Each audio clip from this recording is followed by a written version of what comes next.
Good morning, mortality with me here, doing a mortality update. It's been about a month. And today I'm actually just going to go through all the dashboards that are available on this CDC excess mortality dash that's done with Tableau.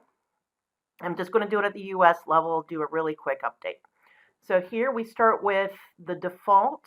Again, for people who are not familiar with this, uh, these are total number of deaths in the United States by week. And so this dashboard is called weekly excess deaths. The yellow line is kind of the threshold of if you get past this threshold, above it, it's excess deaths. And no, it's not that it's, under deaths if it's underneath. They put a threshold that it's not just random variability, there is seriously a heightened mortality. So this goes back to January 2017. You see what a bad seasonal flu looks like. So you can see a little goes up and then comes down. And there is a seasonality to deaths. There are higher deaths at the end of the year, December, and beginning of the year in January. And then it comes down. It's lowest in summer. Well, starting in April, boof, here's April 11th, which was the peak for weekly deaths in 2020 initially. And then we can see there are these three waves, mortality waves of COVID. And it does look like there was a higher peak at the end of 2020.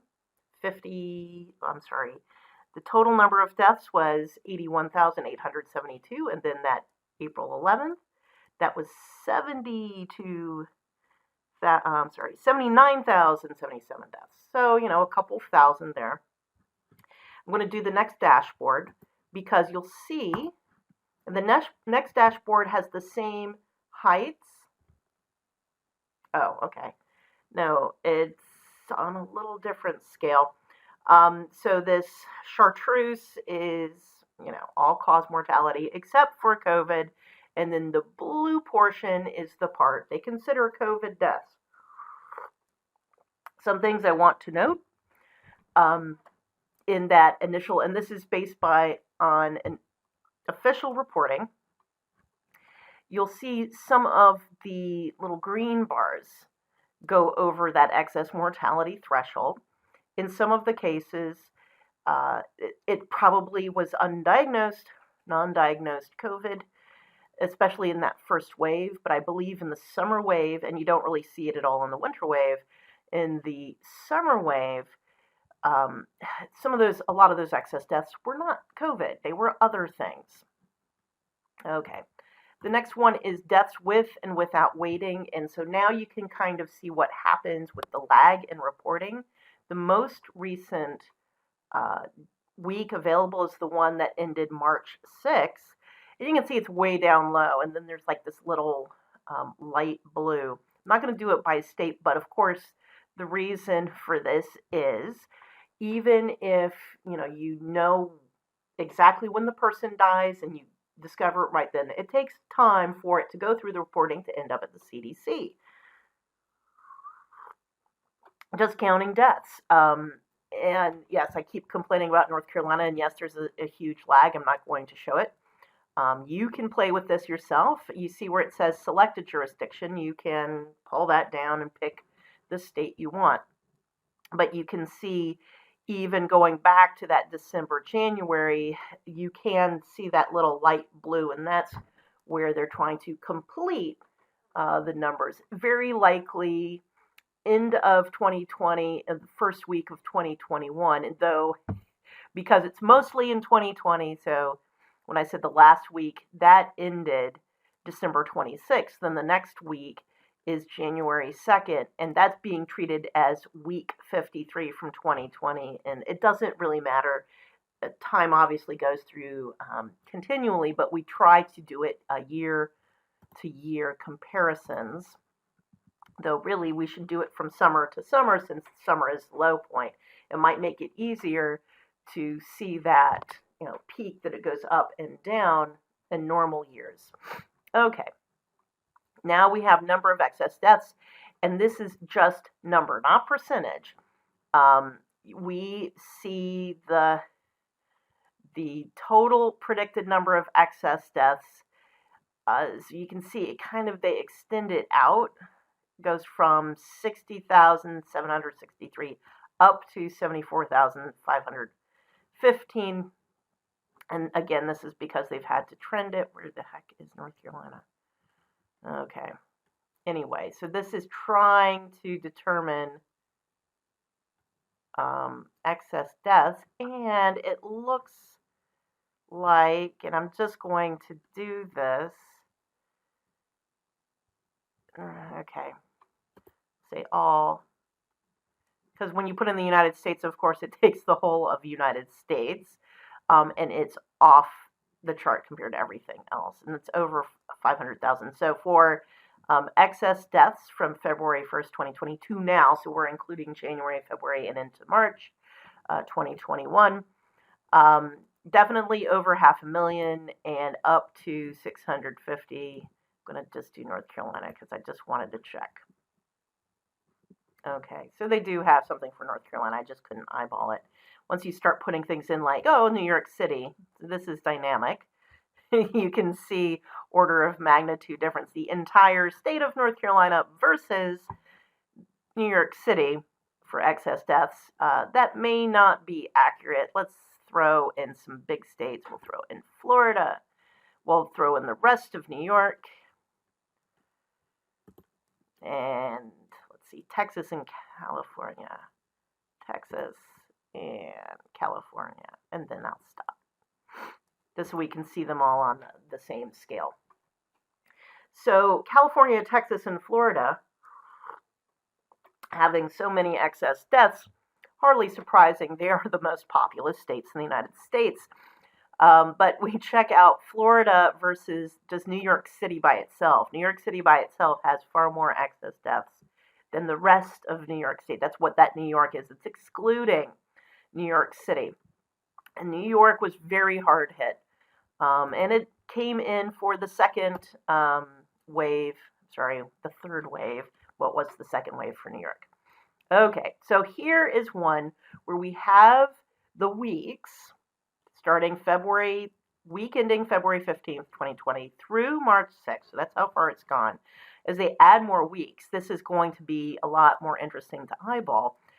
But you can it's visually by color, the more, the darker, more saturated it is, the higher it was. So for the entire United States, it's very acute in that first wave, somewhat heightened in that summer wave, and then we can see this winter wave again. In recent weeks, I'm sure there's still some excess deaths, but it's hard to see. So now you can go state by state and scroll down, and you can see, here's New York City. It's hard to miss, and this is why it's kind of hard to have them all on the same color scale, is because this is like a 600%, over 600% mortality there. That's so much more rapid and acute than the other ones that we see. So we go down here. Okay. Then we have weekly number of deaths by age. I like this one because, first off, we have these little gray lines that show year by year, 2015 through 2019, what the deaths for that age group look like. Just a number. This isn't rate, it's number. And then we have a red line for 2020, and then we have this orange line coming in here for 2021. And so, again, you can see it's falling off, but recent weeks, don't trust this. This might continue as a little plateau until, the effect of vaccinations come in. But you can see for under 25 years, just visually, you can see there's almost no excess mortality. Not really. 25 to 44, you can see. And from a percentage standpoint, that's actually pretty large for 25 to 44. And this is on a logarithmic scale, too. I don't want to explain that right now. But once you get over age 45, you really notice the impact of COVID. For 25 to 44, it's elevated mortality, but it's kind of level throughout. That's kind of interesting because that's telling me very likely the excess mortality causes for that age group was not COVID, but other things like car accidents, drug overdoses, and other things. not very pleasant. 45 to 64, again, you can see that you've got the three waves, 65 to 74, and you can see how much more acute for the older ages it is. For 85 and older, there was a big spike in that first wave, and then you can see a very large, this winter peak.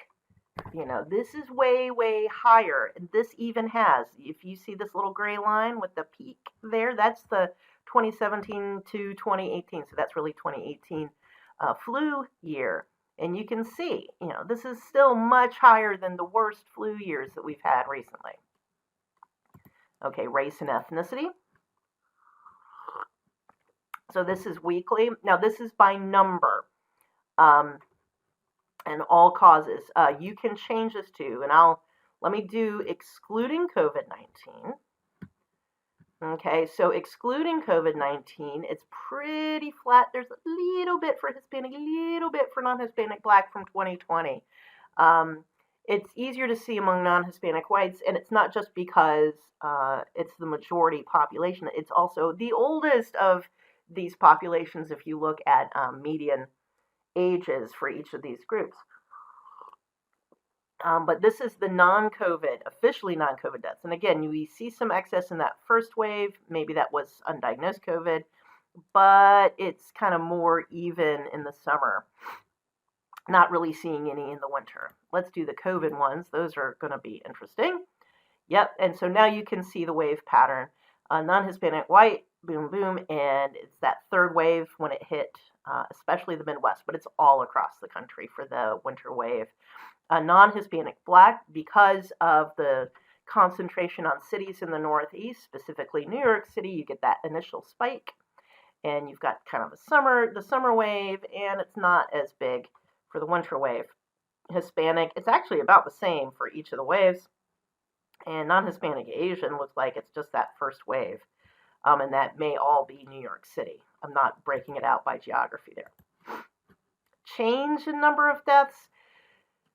This one is harder to go through, and I'm wanting to do this quickly, so I'm not going to explain this so much, but this is the problem. The first set of graphs I showed you was just absolute numbers. Those are easy to understand. Number of deaths, etc., except, of course, these populations are of different sizes. They're also geographically spread differently. However, we do care about, these percentage changes, and as has been noted, non-Hispanic Black was really hit hard in that first wave primarily. The subsequent waves, not so much. Hispanic, it's been about as bad each time. Non-Hispanic Asian, it looks like it's primarily that first wave, but, some bad stuff in the winter wave. Interesting, non-Hispanic American Indian and Alaska Native, it starts growing in the summer, so think about Arizona was hard hit. That's probably a big part of it, but also in the winter. The thing is, these other groups here to the right, and that's where you can see below this week, the difference by number. These are very small populations, so a few extra, like a few hundred extra deaths for the very small populations will lead to, of course, a very large percentage difference. Okay, by cause. Okay, so this is by the major causes, and this is not COVID. This is what they're written down as. Pretty flat for cancer. That's malignant neoplasms. I keep pointing that out, that people who are dying from cancer are dying from cancer basically at the same pace they have in prior years. That's what that graph is showing. But when we look at respiratory diseases, there's a little bit in that first spike. Maybe that's undiagnosed COVID. Circulatory diseases spike in that first spike and elevated in the summer. Now, maybe this really is increased heart attacks because, dying from heart attacks because people didn't go to the hospital when they should have. It may also be these were heart attacks caused by blood clots caused by COVID. That one's going to be a hard one to tease out. The Alzheimer's and dementia, again, I'm not a pathologist. I don't fill out death certificates myself. If you're in a nursing home and you have Alzheimer's and you die and they never tested you for COVID, and you couldn't really communicate any of your symptoms. They might just mark it down as an Alzheimer's death, and it really was COVID. Could be. Other select causes I'm going to ignore right now, because we need to go into the subgroups. Okay, so then they break out those big groups. Here's the respiratory diseases. We see the spike in flu and pneumonia. Well, maybe people were being diagnosed as dying of flu and or pneumonia when they really were dying of COVID. That's that first wave. But we really don't see it in the subsequent ones. And we see that like for the other parts, they don't, it's not that different. So that's respiratory diseases. Let's look. We already know cancer is not very interesting. So here's ischemic heart disease. So this is circulatory diseases, and the spike is in heart attacks. And that's where we're seeing. That's what ischemic heart disease is. It's a heart attack. Heart failure, like congestive heart failure, no, cerebrovascular, strokes and that kind of thing, hypertensive. It's kind of elevated throughout. So that may not be COVID. That may be some excess mortality just from the stress of everything. That heart patients were being stressed. There's not really anything, I'll just do Alzheimer's, but there's not really much to look at here. It goes up in that early wave, and then it's just kind of elevated. Now, this, again, may not be COVID after that first wave. This excess could be they're not being cared for as well because of social isolation. So you really need to distinguish when these deaths occur. In the first wave, we didn't have the testing capacity. All sorts of bad decisions were being made. And yes, there are bad decisions being made later on in the year, but we can ignore that for right now. Oh, deaths by cause change. So this is similar to what we saw. They're trying to do a percentage just as we saw with different racial ethnic groups. So again, we see this excess Alzheimer's that's kind of constant, hypertensive. So there can be some stress going on. This ischemic heart disease that we're seeing, I'm thinking that's undiagnosed COVID. However, for hypertensive diseases and Alzheimer's, other than the first wave, but now that I'm looking at it percentage-wise, this may just be locking down nursing homes. Really didn't help these people, did it? So something to think about. And again, nothing going on with cancer. Nothing going on with a lot of these other things. Just ischemic heart disease. So heart attacks, again, could be undiagnosed COVID. Could be they're not going to the hospital when they need to. But others that are more chronic and might have long-term implications. Okay.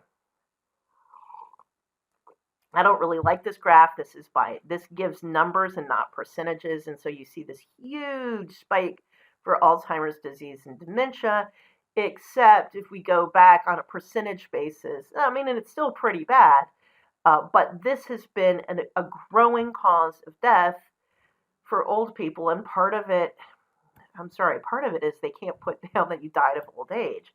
So if you die and you're 95 and you had some signs of senility perhaps, they mark it down as Alzheimer's, I guess. Oh well.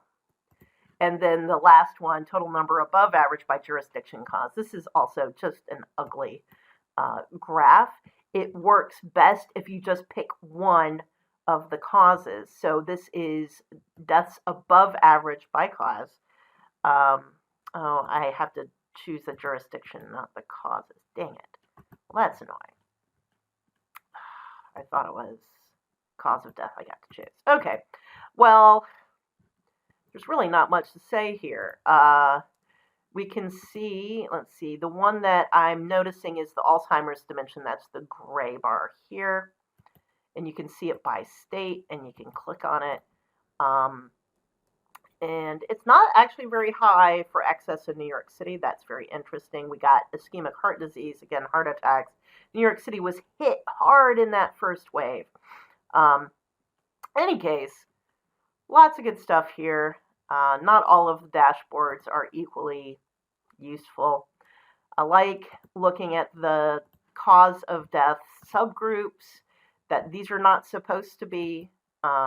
Yeah, let's do, that's the whole United States. Let's do New York City. So then you see that spike, and then it goes flat for New York City and then New York State. And that's where I'll close. So New York State, a little bit in the beginning, but it's kind of going along in New York. So I'll be giving more mortality updates later. It's good to know where we are. It's still pretty bad, but I'm hoping things are coming down now. And who knows if in future seasons it's going to be like additive on top of flu and pneumonia. Well, we'll see. Bye.